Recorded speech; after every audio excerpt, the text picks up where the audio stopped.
O sea, no estamos en el aire. Ya.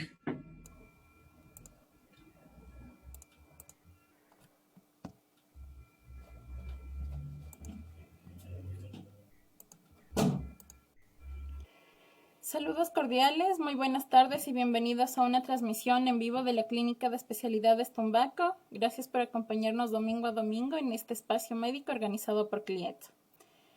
Como es de costumbre, cada semana nos reunimos con nuestros médicos para charlar sobre temas de interés respecto al cuidado de nuestra salud. En esta ocasión nos acompaña la doctora Janet Borja y el doctor Fabián Polo. El tema que vamos a tratar hoy es sobre los cambios hormonales en la pubertad y en la mujer adulta. Antes de iniciar, quiero agradecer a la Clínica de Especialidades Tumbaco y a los doctores que nos acompañan el día de hoy. La Clínica de Especialidades Tumbaco se encuentra ubicada en Tumbaco. Estamos en las calles Gaspar de Carvajal y Gonzalo de Vera. Contamos con servicios de consulta médica en más de 30 especialidades. También contamos con servicio de imagen diagnóstica a través de Optimagen y servicio de laboratorio clínico y patológico a través de MR Laboratorio. Para una lista completa de servicios que ofrecemos, los invitamos a visitar nuestra página web www.clietso.com o nuestras redes sociales. No olviden darle like y seguirnos para que reciban todas nuestras actualizaciones, nuevos productos e invitaciones a eventos. Antes de empezar, quisiera hacer una breve introducción de nuestros invitados del día de hoy. La doctora Janet Borja es médica especialista en endocrinología, se encarga del tratamiento de síndromes metabólicos como la diabetes, también enfermedades tiroides, talla baja, alteraciones del ciclo menstrual, síndrome de ovario poliquístico y alteraciones de la pubertad. De la misma manera, quisiera presentarle al doctor Fabián Polo, quien muy gentilmente nos acompaña semana a semana. El doctor Polo es médico anestesiólogo y el director médico de la Clínica de Especialidades Tumbaco. Hoy la dinámica de la charla será la siguiente. Empezaremos con una breve introducción sobre el tema y posteriormente iniciaremos un diálogo con la doctora Borja y el doctor Polo. Estaremos receptando sus inquietudes vía comentarios o mensajes internos para irlas respondiendo a lo largo de la charla. Bienvenidos nuevamente. Para iniciar, por favor, doctora Borja, quisiera que se presente y nos cuente un poco sobre usted y su experiencia como médico endocrinólogo. Antes de que la doctora Borja se presente, un momento, por favor, tengo un fallo técnico. Un momento, por favor.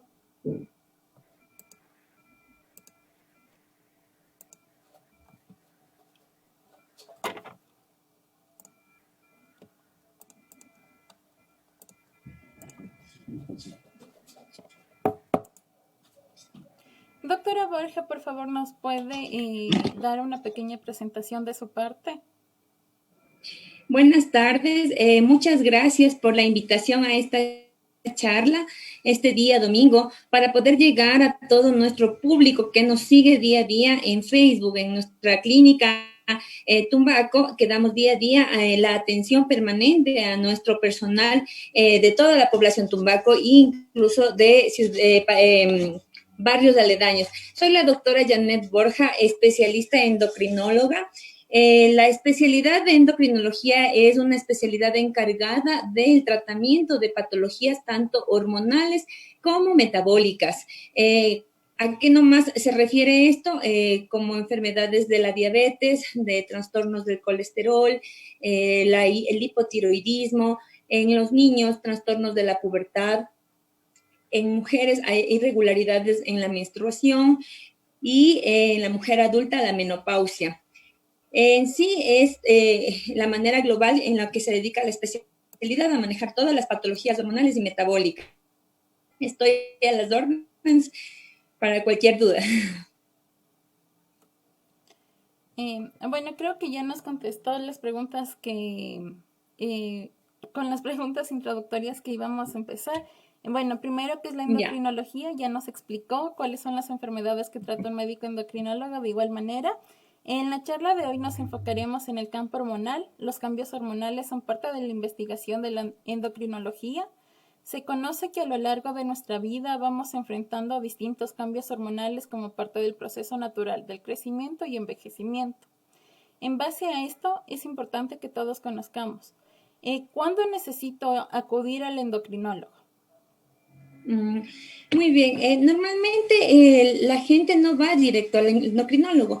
Cuando la persona comienza a sentir síntomas de decaimiento, cansancio, agotamiento en una persona adulta o en la mujer hay irregularidad menstrual o en el hombre de que tiene alteraciones tanto en su fuerza, en su energía o en la actividad íntima o en los niños no están creciendo, entonces van directamente al endocrinólogo, no dirigen.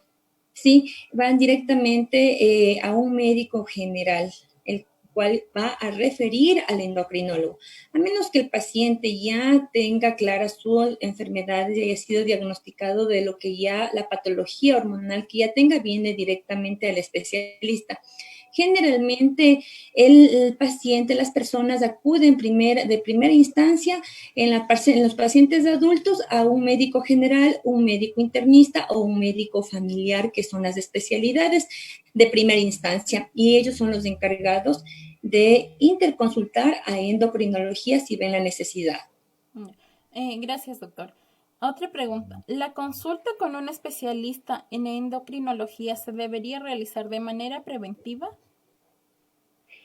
De manera preventiva puede ser si es que tiene antecedentes familiares. Por ejemplo, soy una persona saludable, pero tengo antecedentes de mi madre que tuvo cáncer tiroideo, un ejemplo, ¿no? Y como persona soy varón, entonces tengo un factor de riesgo, entonces debe tener un control preventivo porque hay un rasgo genético que puede heredarlo. Tengo antecedentes que en mi familia hay diabetes, entonces debo hacer un control preventivo para evitar llegar también a tener la misma enfermedad. Ciertos desórdenes o patologías son identificadas por otro especialista médico quien nos refiere hacia una consulta con endocrinología para dar tratamiento a la afección. ¿Cuáles son las especialidades médicas más comunes que realizan interconsulta con un profesional endocrinólogo? Ya, existen aquí en mi campo hay dos partes, ¿no? Hay la parte de la infancia y adolescencia, que ahí netamente es el pediatra. Y en el campo de adultos son varios los especialistas encargados, desde el médico general, médico familiar, ginecología, son las especialidades que más interconsultan a endocrinología, que tiene mucho que ver. Gracias, doctor.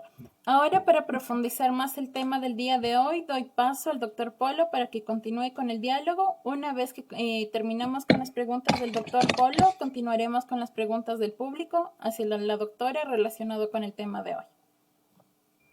Muy bien, gracias Alejandra. Las preguntas que generalmente se hace el público y que ahora gentilmente nos va a contestar la doctora Janet. Una de ellas es, ¿cómo puedo saber, dicen, si el desarrollo hormonal de mi hijo o hija es normal para su edad? ¿Qué signos de pronto se consideran alarmantes y patológicos? Muy bien. En relación a los niños, tenemos que tener un poco claro el tema de la pubertad y la infancia. Entonces, la pubertad es un momento de transición en que el niño deja de ser niño y pasa a ser adulto mediante la transición que es la pubertad. Entonces, es muy normal que la pubertad se inicie en las mujercitas desde los 8 años y terminan su pubertad hasta los 14, 15 años. En cambio, en el niño es un poquito más atrasado, empiezan su pubertad desde los 14 y terminan entre los 15 y 16 años. Entonces, ¿qué es lo que me parece que no esté pasando, esté ocurriendo bien, que algo está pasando en en mi hijo y no está desarrollándose adecuadamente? Es cuando yo comparo con los mismos niños de la edad de su hijo y ven que tiene unas características o puede ser muy avanzadas o muy atrasadas en relación a los compañeritos de la misma edad. ¿A qué me refiero? Las características sexuales secundarias.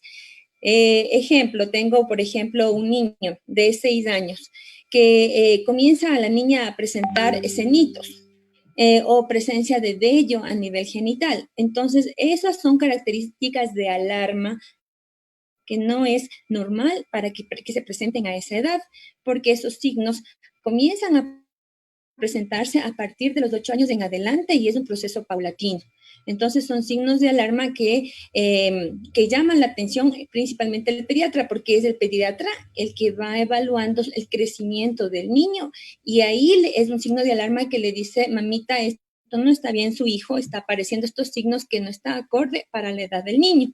Entonces, podemos hablar que presencia de vello a edades tempranas, presencia de mama a edades tempranas, crecimiento rápido del tamaño testicular en los niños. Son signos de alarma que no está de acuerdo para el crecimiento de la edad.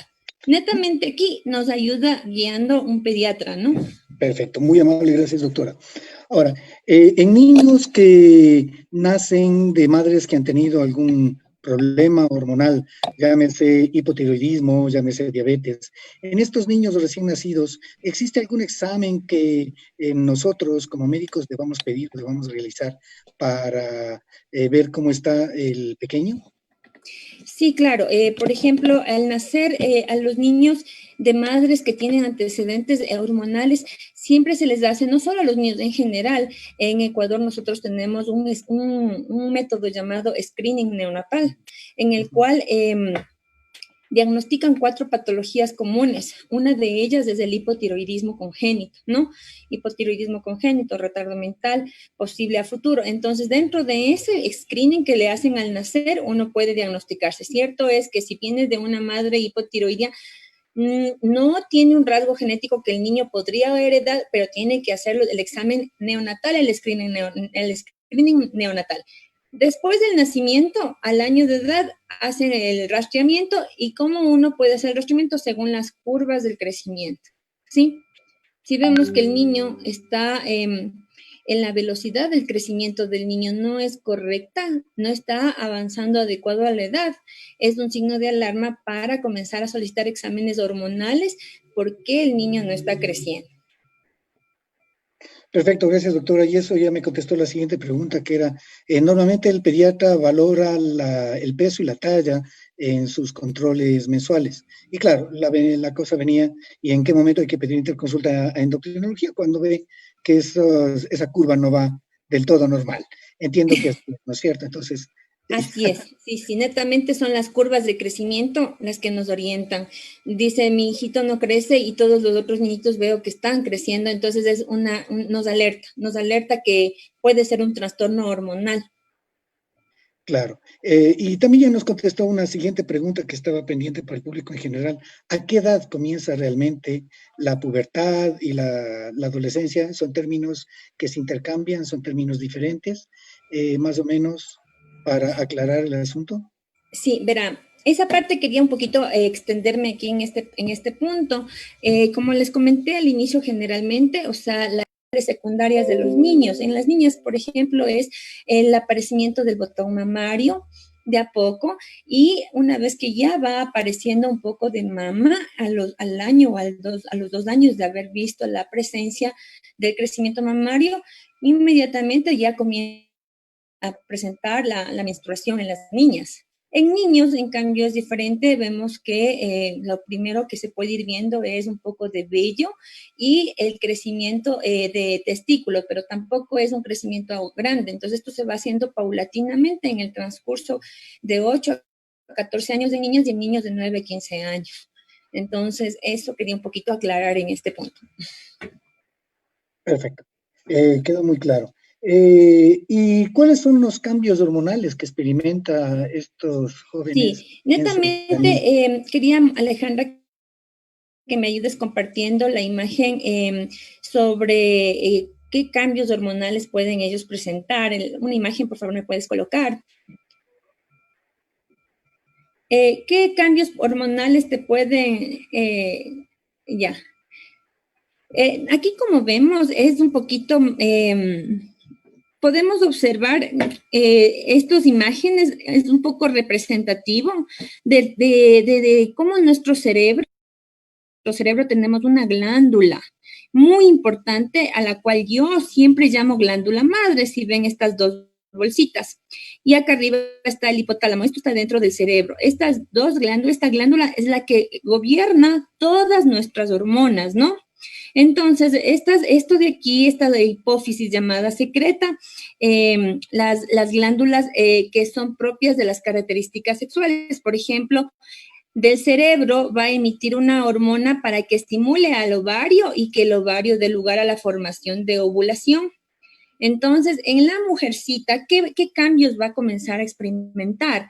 Es el aparecimiento de mamas, de vello genital, la piel comienza a presentarse un poco más suave, comienzan a presentar el sudor con olor, que eso es parte de la pubertad. En el niño, en cambio, los cambios hormonales que se observan, se ve, en cambio, es la presencia de la testosterona, que es activar con las hormonas de la hipófisis que secreta y estimula a nivel de testículo. Entonces, al liberar la testosterona, que es una hormona importante a nivel de los niños, hace que haya cambios en la voz, comienzan a aparecer los típicos gallos que sabemos decir, y le está cambiando la voz. Los gallos, la voz cambia, el testículo crece a nivel del falo, o sea, de genitales, el pene un poquito ya va creciendo, va adquiriendo forma y también el vello, la masa muscular aumenta. Esos son más comunes que hay y normales que ocurre en la adolescencia. Bien, muy bien. Hablando específicamente de las mujeres en las adolescentes, ¿cómo influye este sistema hormonal con relación al ciclo menstrual? Entonces, como les comenté ahí en la imagen que les había dado, el ciclo menstrual dentro de los primeros que empieza en la primera vez que le viene, que se llama menarquia en la niña.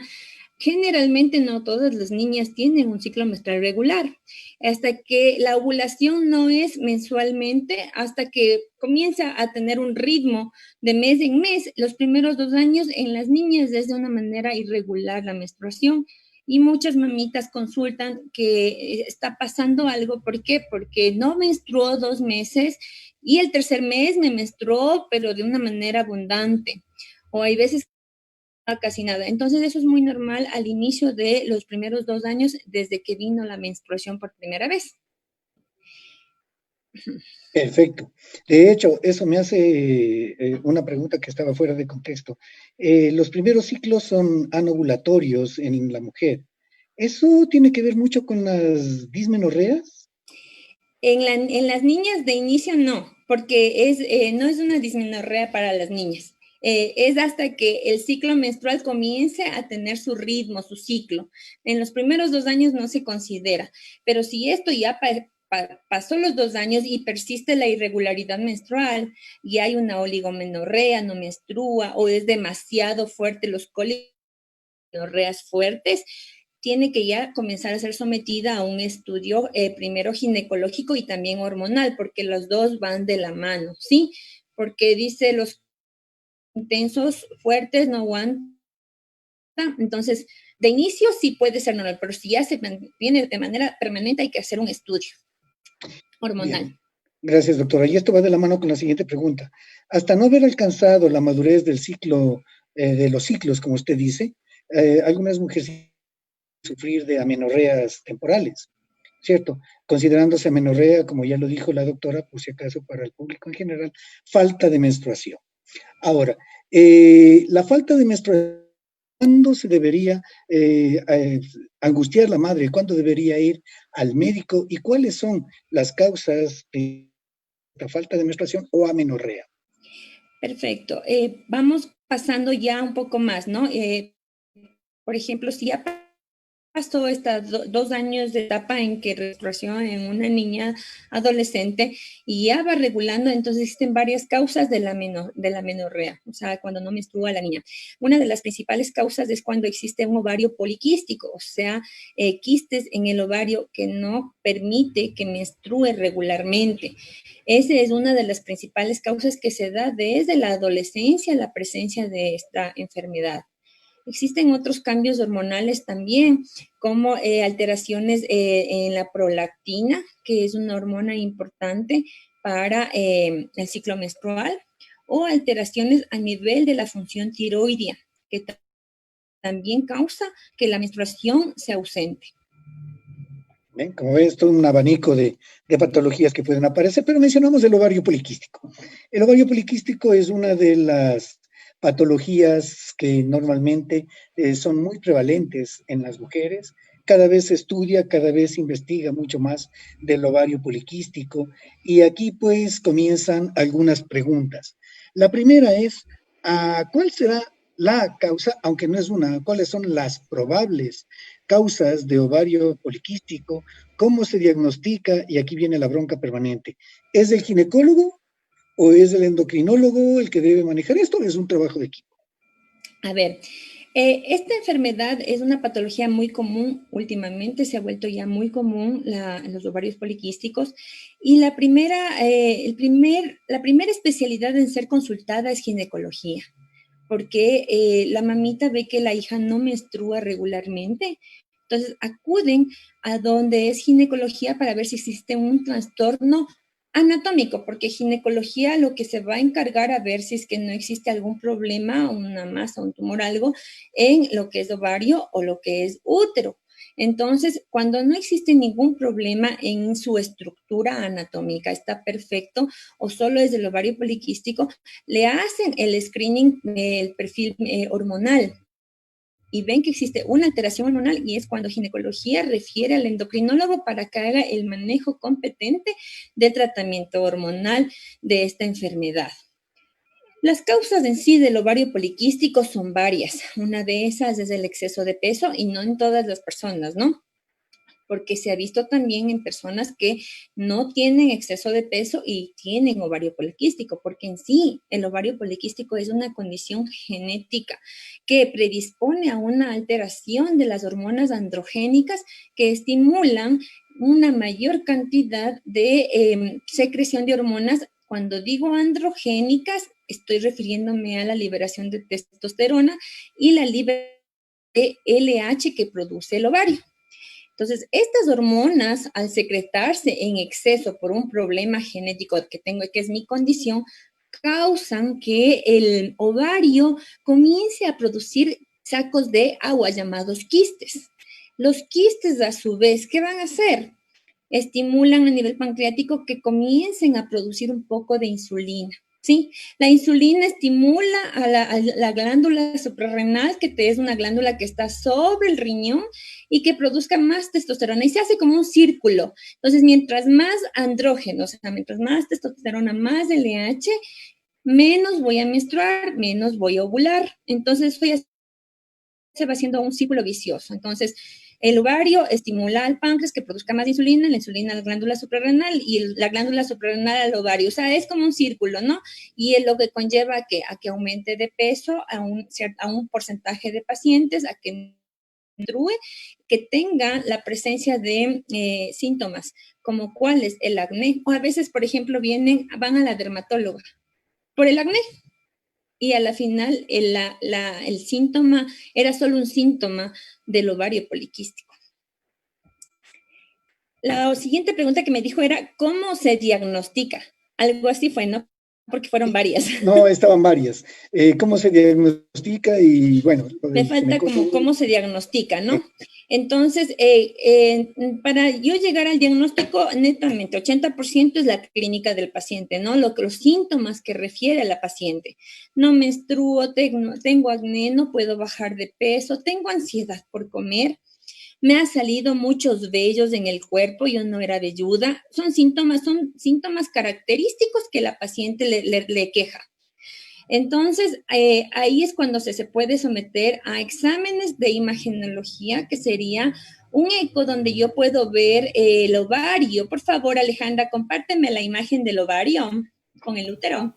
Doctora, se está compartiendo. Entonces, ahí es donde yo puedo ver el eco. En el eco puedo ver el ovario con los quistes. Entonces, ahí yo puedo determinar si tiene un ovario poliquístico, que generalmente suelen en la periferia, saquitos de líquido. Espera un momento, Perdón. quería que me comparta. Perdón, doctora. Sí, perdón, doctora, que le interrumpa. La imagen se está compartiendo directamente en Facebook, pero sí se está compartiendo. Ya, disculpa, ya. Como pueden ver ahí el ovario, son sacos llenos de líquido. Estos sacos que están llenos de líquido se llaman quistes. Eso se llama ovario poliquístico. Entonces, la única manera de hacerlo es mediante eco transvaginal.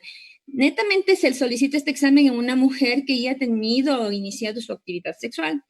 En niñas, que también es frecuente la presencia de esta patología, se manda a hacer un eco pélvico para no hacerlo transvaginal, pero el examen de regla de oro que nos ayuda a determinar bien es el transvaginal.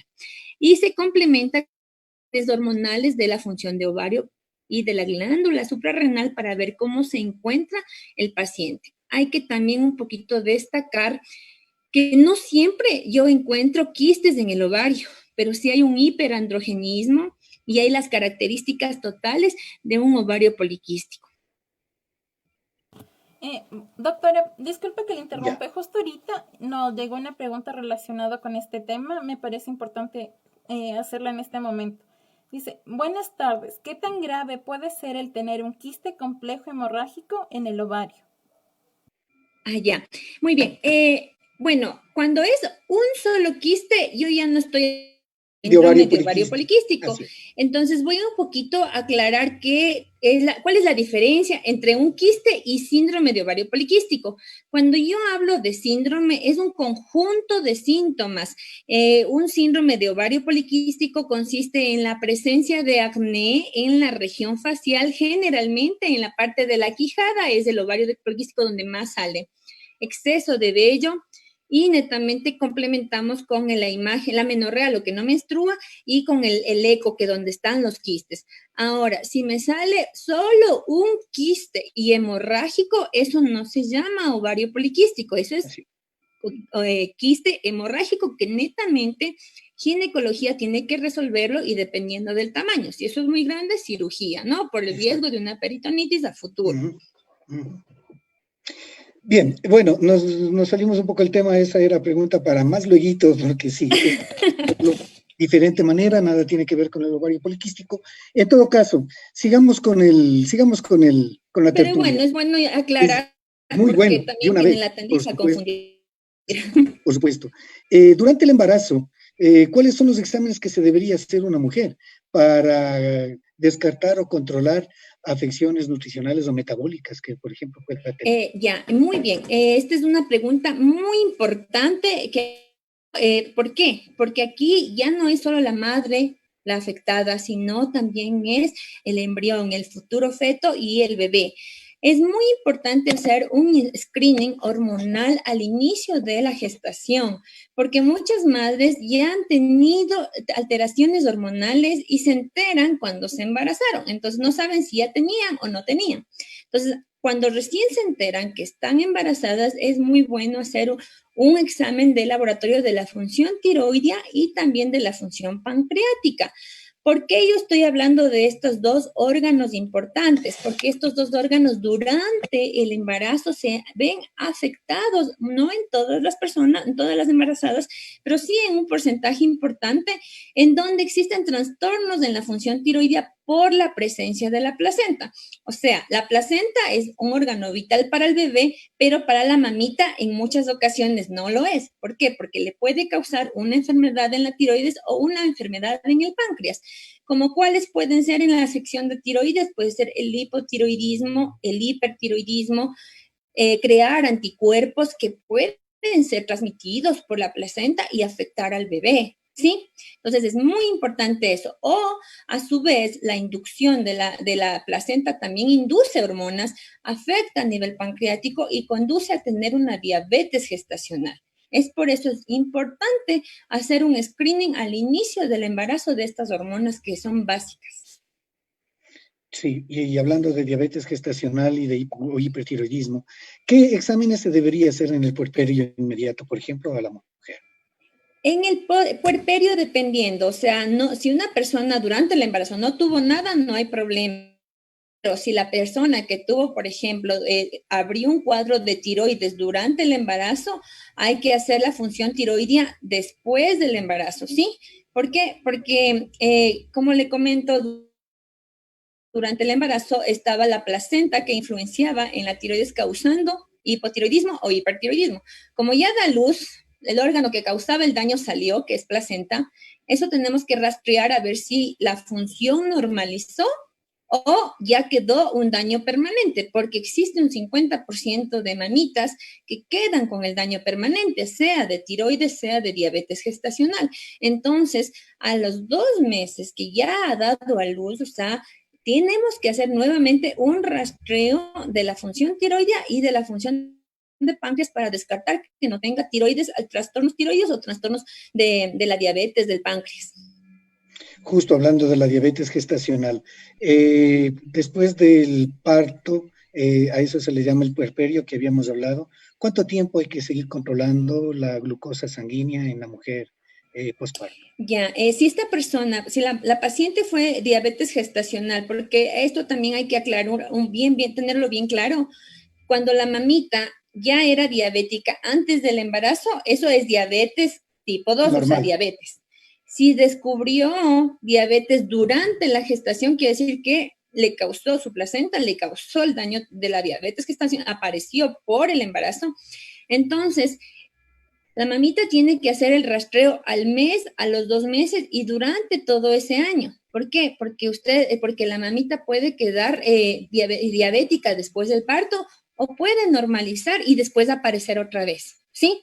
Entonces, el rastreo al menos durante el primer año después de haber dado a luz es muy indispensable. No se puede decir, ya di a luz, me voy porque eso pasa con la mamita, ya di a luz, ya no tengo problemas, así que me olvidé de ir a mis controles. El primer año es básico. ¿Por qué? Porque hay veces mamitas que quedan diabéticas o quedan con problemas de otras enfermedades. Es importante el control durante el primer año por lo menos. Muy bien, muy amable, gracias, doctora. Y de una vez aclaro esto, es duda personal. El control también debería hacerse de tiroides, si es que acaso hubo afectación de la tiroides durante el embarazo, un año de control de la Exacto. A tiroides. ver, entonces, ¿cómo se maneja el protocolo de tiroides? La mamita durante el embarazo tuvo que tomar la tabletita para evitar problemas en su bebito. ¿Por qué? Porque puede causar problemas irreparables en el bebé si no se trata durante el embarazo. Pero como les he explicado, es un problema gestacional, o sea que durante la gestación nomás fue eso. Entonces, al dar a luz, nosotros tenemos que hacer a las 6 semanas el primer rastreo para ver la función tiroidea sin medicina, para ver si la tiroides comenzó a recuperar su función por cuenta propia. Entonces, siempre la mamita, cuando ya da luz, hasta el día que da luz, tomó su medicina. Después de esto, deja el medicamento y se valora en 6 meses, en 6 semanas, disculpen, cuidado, 6 meses, no, 6 semanas. Estamos hablando de un mes y medio, no, un mes y medio más o menos. Se vuelve a rastrear y se va viendo la función, porque la tiroides es un poco susceptible a la mínima, se cambia, entonces y se va vigilando, normalizó, perfecto, quedó normal. No ha mejorado y empeoró y se disparó. Tiene la indicación de retomar la medicina y ahí sí ir ajustando la dosis real. Perfecto, muchas gracias, doctora, por ese aclaramiento. Eso hace un paso nuevamente de que ginecología y endocrinología tienen que trabajar muy de la mano Sí, y siempre vamos como de la equipo. mano. Yo no me gusta trabajar que si no es en equipo. ¿Por qué? Porque trabajar en equipo ayuda al paciente a que salga bien. Ujú, Y ujú. en la clínica hay un excelente equipo. Muy bien. Y comenzamos con el inicio de la etapa de la mujer de su vida sexual activa. Pues vamos al final.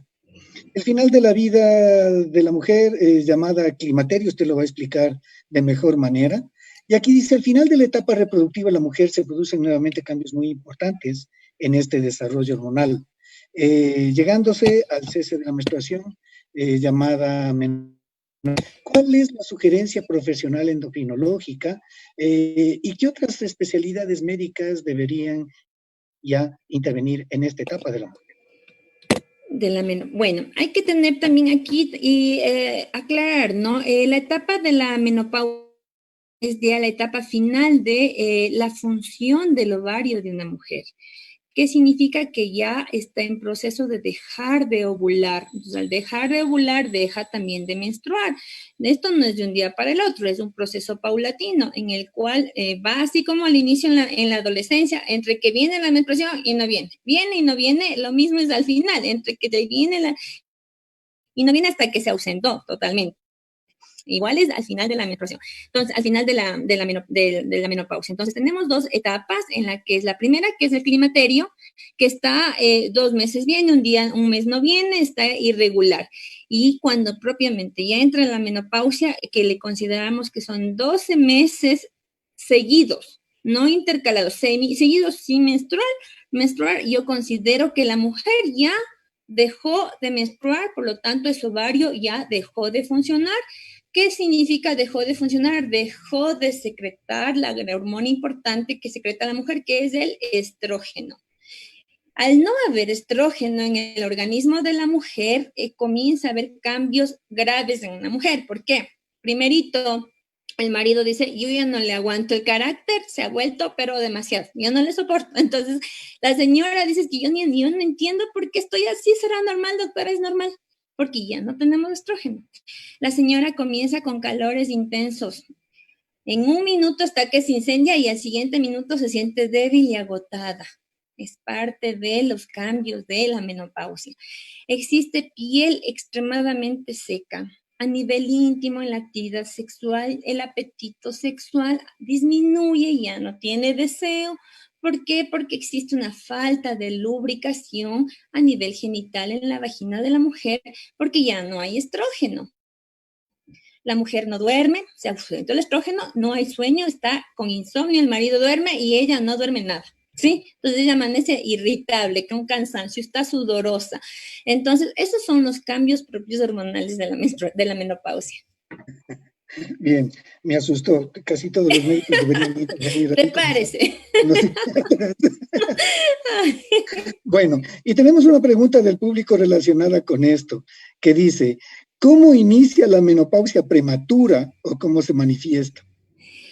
Muy bien, es una excelente pregunta porque generalmente la menopausia normal es entre los 45 a 55. Y el término así que la mayoría de mujeres a los 50 que empezó la menopausia normal. Ahora, ¿qué sucede en menopausia precoz? Es cuando mi ovario envejece y deja de producir, de ovular y de producir estrógeno antes de los 40 años. Entonces, esto puede ser muchas causas, o sea, puede ser puede ser algún trastorno a nivel de la glándula hipoficiaria que se encuentra localizada en el cerebro y que bloquea esa función. Entonces se considera antes de los 40 años menopausia precoz y las complicaciones, ¿cuáles son? Obviamente infertilidad y todos los síntomas que vienen en menopausia en relación a una mujer de 50 años que debería tener. Ahora, ¿cuál es la diferencia entre la una y la otra? Que una persona se adelantó en la menopausia a los 40 años, es que su falta de producción de estrógeno va a afectar totalmente a su organismo, al tema de osteoporosis. ¿Por qué? Porque los estrógenos se intervienen en la absorción del calcio en el hueso. Cuando no existe estrógeno en la mujer joven, tiene un alto riesgo de desarrollar osteoporosis a futuro.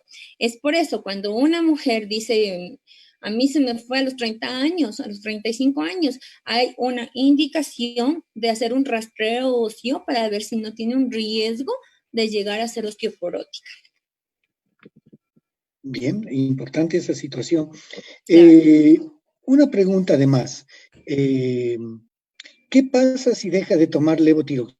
Pregunta una paciente que Si está esta viendo. persona ya es diagnosticada y suele pasar, no tienen idea, porque Por eso dicen, es yo que me siento bien, yo estoy bien, ¿para qué sigo tomando?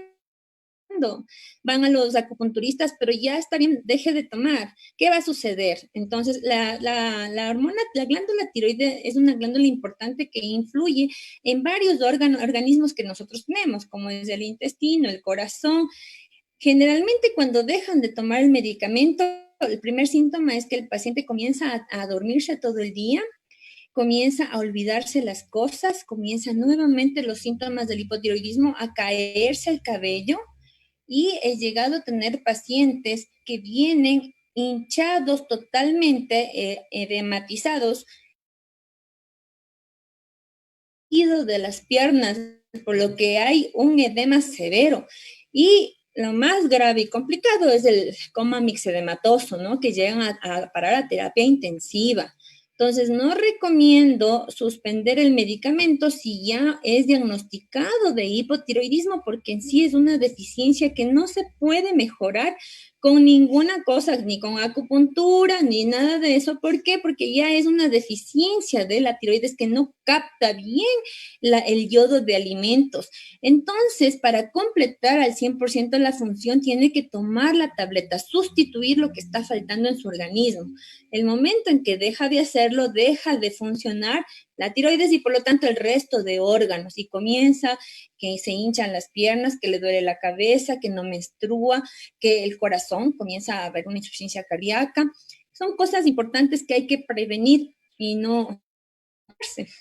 Exacto, importante. Gracias, doctora, por esa recomendación. Nunca hay que dejar de tomar la medicación que prescribe el doctor endocrinólogo. Otra pregunta que está relacionada con eso. Una cliente nos dice, durante el embarazo me dijeron que tenía que tomar y cada vez subiendo la dosis. ¿Por qué cree que se deba a esa situación? ¿Por qué se sube la dosis? Entonces, una vez que durante el embarazo se diagnostica que tiene hipotiroidismo, entonces esa paciente ya es otro tipo de paciente a una paciente normal. Las metas para yo tener en las metas de sangre de TSH, porque el valor con el que yo me controlo es del TSH. Entonces, las metas en las que yo tengo que mantenerle normales dentro de cada trimestre tienen unos valores diferentes. Entonces, por ejemplo, en el primer trimestre, el TSH tiene que mantenerse menos de 2 unidades sobre ml. Si es que este valor se encuentra más de los 2, que es lo recomendado, hay que subir dosis un 30%. ¿Por qué tengo que subir dosis? Porque si yo no le subo la dosis, puede impactar en su bebito y el que va a salir afectado es el bebé. ¿Qué le puede dar a mi hijo si yo no subo y no ajusto la dosis necesaria para la edad gestacional en el que se encuentra?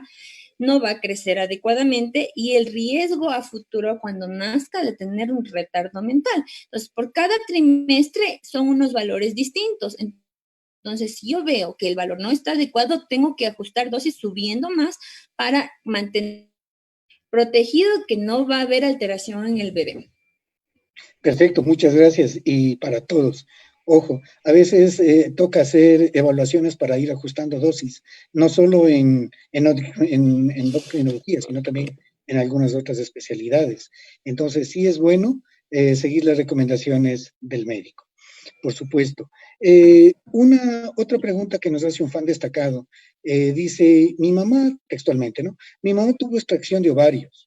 ¿Se debería realizar algún tipo de complemento hormonal? Depende de la edad, sí, exacto. Toca hacer un rastreo. Como yo ya comenté en la anterior pregunta, cuando ya no existe estrógeno, el riesgo de tener osteoporosis va a ser alto. Entonces hay que hacer un rastreo de cómo se encuentra calcio, cómo se encuentran los huesitos. Sí hay que hacer un estudio, no se puede dejar me operaron y se acabó. Peor ovarios, que son los que secretan estrógenos, y de estrógenos son muy importantes en el sistema hormonal. Entonces tiene que hacer un rastreo, sí, un estudio. Perfecto, muy amable, gracias, doctora. Y una pregunta también clínica bien interesante. Dice, recién a un paciente le diagnosticaron del síndrome de colon irritable, pero está tomando levotiroxina, 88 miligramos, y metformina, 850 miligramos 2 veces al día. ¿Puede existir alguna alteración por la mezcla de medicinas más el síndrome del intestino irritable? A ver, aquí hay que aclarar un poquito. La levotiroxina es un medicamento que se absorbe a nivel de estómago, ¿no? Entonces, y si no se encuentra el medicamento, si el estómago está lleno, no se absorbió, así de simple. Entonces, nunca se va a dar con estómago lleno. tiene que ser en ayunas, por lo menos 3 horas mínimo de ayunas. Es por eso que es preferible dar al despertar. O sea, ¿por qué? Porque ya voy más de 3 horas en ayunas, ¿no? Y se me va a absorber el medicamento en un mínimo entre 30 a 1 hora. Entonces, yo generalmente recomiendo que esperen 1 hora para ahí sí consumir otro medicamento o ya desayunar. ¿Por qué? Porque es preferible ingerir, esperar 1 hora para que se absorba bien. Una recomendación también importante del tema de la levotiroxina es que es un medicamento susceptible. Si la mayoría debe conocer, viene en un blister de aluminio y ese blister es por un objetivo. ¿Por qué? Porque el medio oscuro hace que le proteja. Al yo sacarle a la luz, ya está haciendo que su efectividad, su biodisponibilidad disminuya. Peor aún, si se pone a estar partiendo, dice, ay, me mandó 50, pero tengo la adhesión, le voy a partir, yo no quiero desperdiciar. O sea, ahí acabó con la película de protección del medicamento, porque primero hay que conservarlo en el blister de aluminio. No hay que dejarlo frente a exposiciones de luz, no hay que partirlo, o sea, es un medicamento que no va a hacer efecto, porque he tenido muchos pacientes que les veo que me dicen, doctora, aquí traje el frasquito con los medicamentos que usted me mandó de Eutirox y les he partido, y aparte de eso les trajo expuestos en un frasquito y partidos, entonces ya es un medicamento, es una medicina que no tiene efecto, entonces no hay que partir el medicamento, no hay que sacar del blister a menos que ya saque y se tome, no hay que dejar expuesto a la luz. Son cosas importantísimas que hay que tener en cuenta y tomar el medicamento en ayunas para que haya una excelente absorción. En relación a la metformina, es un medicamento un poco fuerte porque en ciertas personas tiene la tendencia a causar gastritis, ardor de estómago. Entonces, en ciertas personas yo prefiero sí dar con estómago lleno. Ese es otro medicamento que si doy con estómago lleno después del desayuno, después del almuerzo, va a tener menos efectos a nivel gástrico, porque en sí la metformina sí es un medicamento que puede en algunas personas causar ardor de estómago. Ah, ya. Entonces sí Pero puede. nunca mezclarlas, no tomar juntas, porque la persona dice, me voy a olvidar, tomo las dos juntas. No hacer eso, jamás. Perfecto, muchas gracias, doctora. Y como endocrinóloga también, mucho tiene que ver con nutrición. ¿La dieta puede influir en la sintomatología de las personas que tienen menopausia? La dieta en relación al peso, quizá, personas con menopausia con el peso, puede ser. A la sintomatología en general, me imagino. Debe ser, ¿no? Que eso es lo que quiere preguntar. A ver, ¿qué pasa en la menopausia? El momento de la menopausia de la mujer es cuando el metabolismo de la mujer comenzó a enlentecer.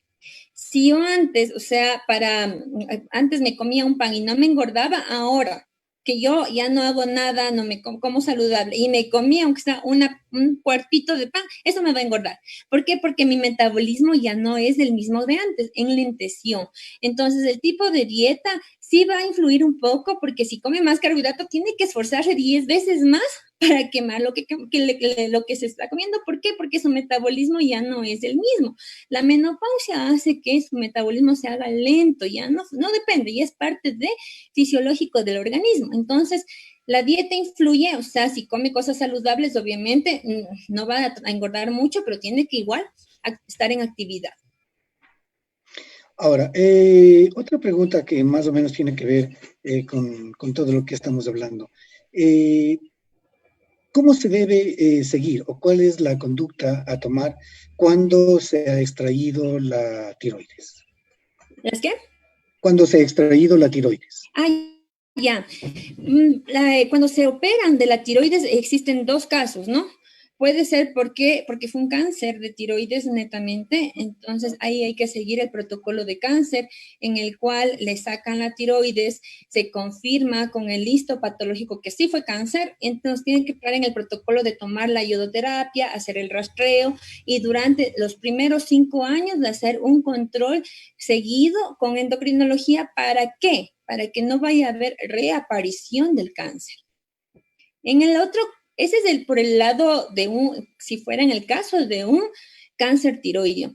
En el caso de que le operan porque en verdad tuvo la presencia de unos nódulos muy grandes y que estaban causando compresión y dificultad para respirar o para deglutir los alimentos, en ese caso realizan la extracción de la tiroides y netamente tiene que hacer la sustitución de la hormona porque ya la tiroides ya no la tiene. Entonces toca ir haciendo la vigilancia y ir ajustando la dosis hasta encontrar la dosis adecuada para el paciente.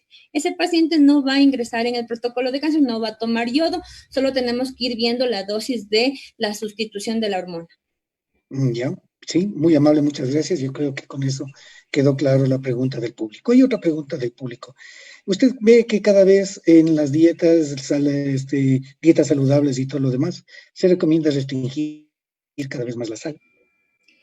¿Qué Sí, importancia es la sal yodada?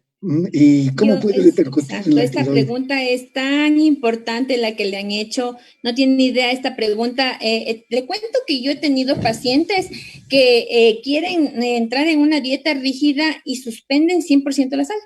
Ujú, ¿Qué ujú. pasa cuando no hay sal en nuestros alimentos? No, simplemente el organismo no absorbe el yodo. ¿Por qué? Porque en la sal es donde la mayor cantidad de yodo tiene para que la tiroides absorba. También hay en los alimentos, pero en unas microdosis. Pero entonces, el gramo de sal que consumimos por día es tan importante porque la tiroides capta ese yodo y hace que el resto funcione. ¿Qué pasa si yo dejo de la sal, suspendo 0%, cero, no tengo sal yodada? Por lo tanto, la tiroides no encuentra el yodo para funcionar, porque el yodo es como que fuera la gasolina para arrancar, para que funcione. No hay cómo activarse la función tiroidea, entonces se paraliza y entran en un cuadro de hipotiroidismo. Entonces, porque no hay el yodo. Y netamente desarrollan un cuadro transitorio de hipotiroidismo por no tomar la sal con yodo.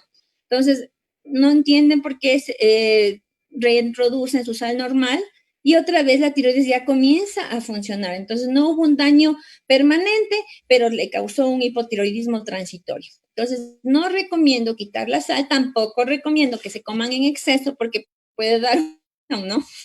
Claro, No, lo que es perfecto. normal. El equilibrio es lo importante. Ahora, Así es. esa falta de yodo y ese hiperfuncionamiento de la glándula tiroides puede llevar a algo que ya no hemos visto.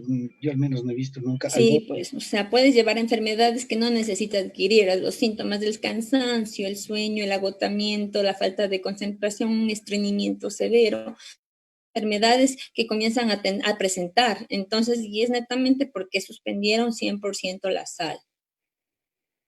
Muy bien. Ya no tengo yo más preguntas, no tengo más que preguntar, he preguntado bastante. No sé si Alejandra tenga adicional algunas otras más. En todo caso, pues muchas gracias, nos ha aclarado muchísimas dudas, doctora Janet. Alejandra, ¿algo más que añadir?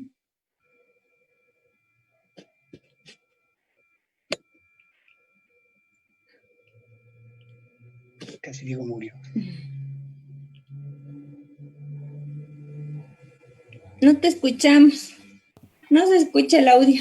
Bueno, de mi parte, creo que no, igual de mi parte tampoco tengo más preguntas. Creo que todo el tema ha estado muy claro especialmente para las personas que no tenemos conocimientos como ustedes en lo que es el campo de la medicina.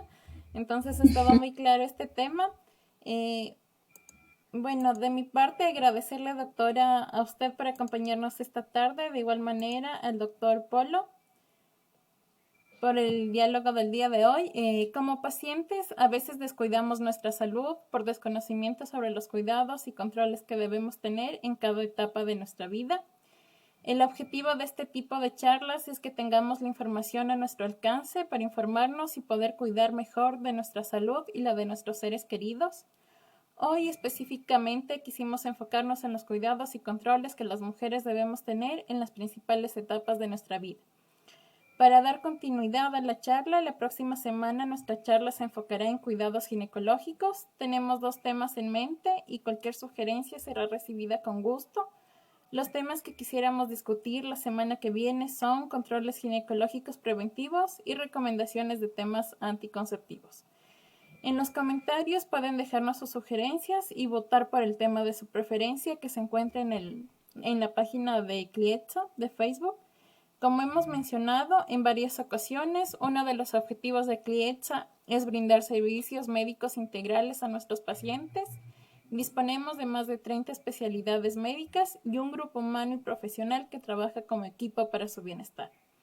Nuevamente reitero mi agradecimiento a todos los asistentes a la charla por regalarnos unos minutos de su tiempo. Antes de dar por terminada la charla de hoy, por favor, doctora Borja, doctor Polo, ¿nos podrían decir cuáles son sus recomendaciones finales? Bueno, mis recomendaciones finales es que no descuiden de su salud. Si están sintiendo algo, cansancio, agotamiento, su hijo no está creciendo adecuadamente, acudan al endocrinólogo, vengan, háganse atender. Aquí siempre tenemos disposición y disponibilidad para atenderles. Para mí ha sido un gusto aclarar todas las dudas porque generalmente pensamos que estamos bien y cuando asistimos a una charla nos enteramos de muchas cosas que desconocíamos y nos aporta tanto estas charlas educativas porque yo con eso tengo ya idea qué debo hacer y a qué médico debo ir y para qué sirve la endocrinología. Entonces, estoy muy dispuesta con las puertas abiertas en la Clínica Tumbaco para recibirles y atenderles. Gracias, doctor Fabián Polo, por la invitación. Alejandra, muchas gracias. Estoy muy contenta de haberles podido ayudar y todas las preguntas se hayan podido aclarar. Gracias, doctor. Antes de que nos vayamos, aparece una pregunta de la misma paciente que le preguntó sobre el ovario, sobre el quiste. El quiste hemorrágico. Ya. El quiste hemorrágico. Ella nos aclara ahora un poco más para mayor claridad. Dice que hace 2 años le habían operado de un teratoma. Y que hace 9 meses le empezó a crecer el quiste, este complejo hemorrágico, actualmente sí, fue teratoma al inicio, pero que ahora le ha crecido este quiste hemorrágico. La pregunta es, ¿debería tratarse en el área de endocrinología? A ver, yo considero que esta patología en sí tiene que ir a ginecología. Si el quiste está causando alguna alteración hormonal, ginecología será el encargado de hacer el screening hormonal. Si ve una patología, una alteración, va a referir a endocrinología. Pero netamente un quiste hemorrágico es tratado con la especialidad de ginecología. Si es que, ya digo, causar un trastorno hormonal, ginecólogo mandará a endocrino, pero no netamente de ir directo al endocrino a que me resuelva esto, no. Perfecto, muchas gracias, doctora. No quería dejarle con la duda a nuestra vidente que usted mismo lo diga, sí, es mejor que lo vea el ginecólogo y cualquier cosa, pues así siempre el trabajo en equipo, el endocrinólogo estaría adelante. Muchas gracias, doctora, por esta magnífica charla, pues ha sido muy instructiva para todos. Le agradezco en nombre de la Clínica de Especialidades Tumbaco. Esperemos que no sea la última ni la primera vez que le tenemos aquí. Hemos de tratar... Hay muchos temas para conversar, pues tenemos todo el año. Y hay bastantes temas para conversar. Si conversar para quitar dudas. Tendríamos todo el año. Pero en todo caso, pues le agradezco muchísimo y el reto es invitarle nuevamente a este panel. Gracias, estoy a las órdenes. Si Alejandra no decide lo contrario. No se preocupe, gracias. Conversar con ustedes es un placer. Bueno, ha sido para mí un placer compartir la tarde con ustedes en la Clínica de Especialidades Tumbaco. Contamos con servicios de consulta médica. Pueden contactarnos a los números telefónicos que se encuentran en nuestra página de Facebook o como mensaje interno. No olviden seguirnos para estar al día de las noticias, eventos que promovemos y los servicios que ofrecemos. Una buena tarde con todos. Buena tarde, hasta luego. Hasta luego.